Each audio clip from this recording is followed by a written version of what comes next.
Krišna, drazí oddaní a přátelé Krišny. Po čtvrtroce vás opět zdravíme z farmy Krišnův dvůr. Mé jméno je Indumati Devi Dasi a mé Chandravali a seznámíme vás s aktuálním děním. Farma Krišnův dvůr letos oslaví 30leté výročí jejího založení. Proto oddaní rozvíjejí projekty, které mají za cíl farmu zvelebit. Jedním z dokončených projektů je výměna vchodových dveří. Akci zorganizoval Madhusudan Prabhu a finančně ji zaštítil Lokasakshi Prabhu. Poděkování patří všem, kteří se na projektu podíleli.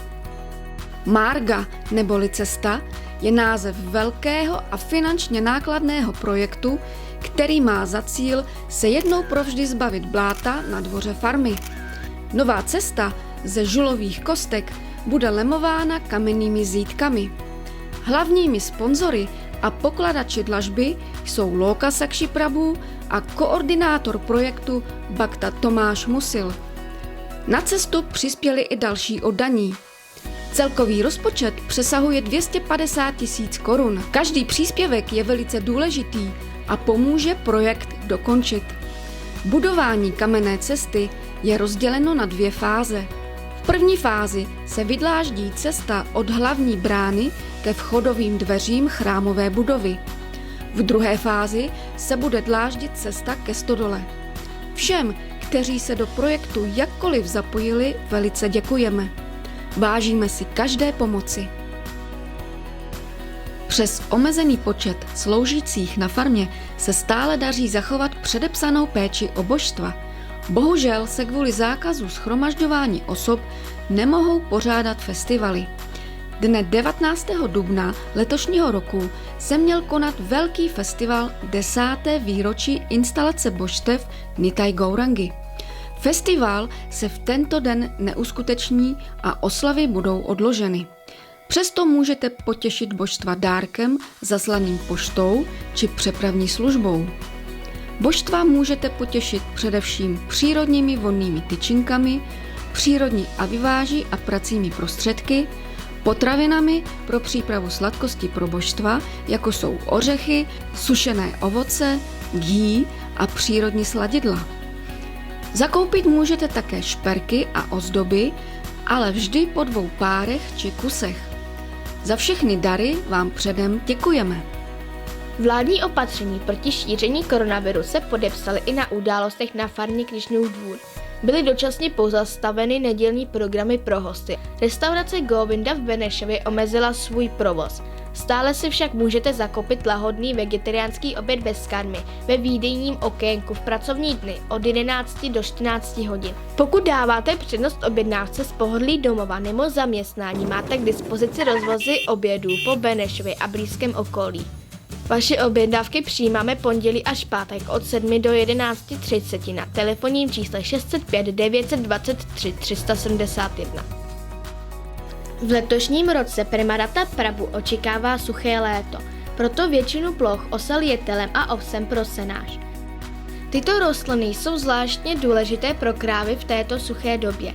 Jetel je zároveň dobrou předplodinou pro obilí, jehož pěstování by rád Premadatta Prabhu v dalších letech navýšil. Dále plánuje vysázet brambory a zasít fazol a hrách. Vykácení náletů a ofrézování pařezů na dosud nevyužitých plochách získala farma další hektar orné půdy. Na novou sezónu se připravují i pěstitelé zeleniny. Zatím ji předpěstovávají za okny, kde je chráněná před jarními mrazíky. Duben je vhodným časem pro setbu řektviček, špenátů a bylinek, které pěstuje především Bhakta David. Radha Vallabha Prabhu se specializuje na dlouhodobě skladovatelnou zeleninu, jako je řepa, mrkev, dýně a tak dále. Vedle pergoly budují nejmladší zelináři Vraja a Vamši nový foliovník pro pěstování zeleniny. Všem pěstitelům přejeme, aby se jim podařilo potěšit božstva velkou úrodou. Proběhly pokusy o připuštění kraviček Tary a Kaverí. Pokud kravičky zabřeznou, můžeme se začátkem zimy těšit na telátka.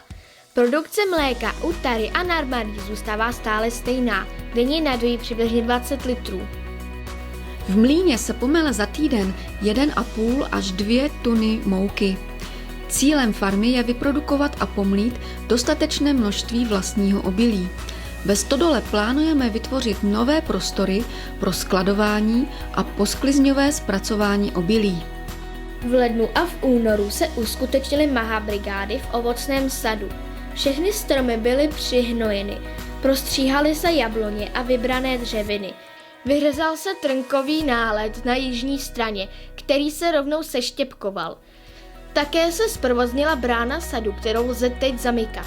Děkujeme všem, kteří se brigád zúčastnili. Rodiče dětí z okolí farmy sponzorovali opravu trampolíny, kterou každoročně na dětském hřišti sestavuje Purušottam Kshetra Prabhu, který také uklidil dvůr a odvezl do sběru staré železo. Získané peníze za sběr budou použity na ochranu krav. Zasadil také malou broskvoň mezi parkovištěm a dětským hřištěm. Díky dřevu, které zajistil společně s Bhaktou Jirkou a Govindou Dásem, bylo na farmě celou zimu teploučko.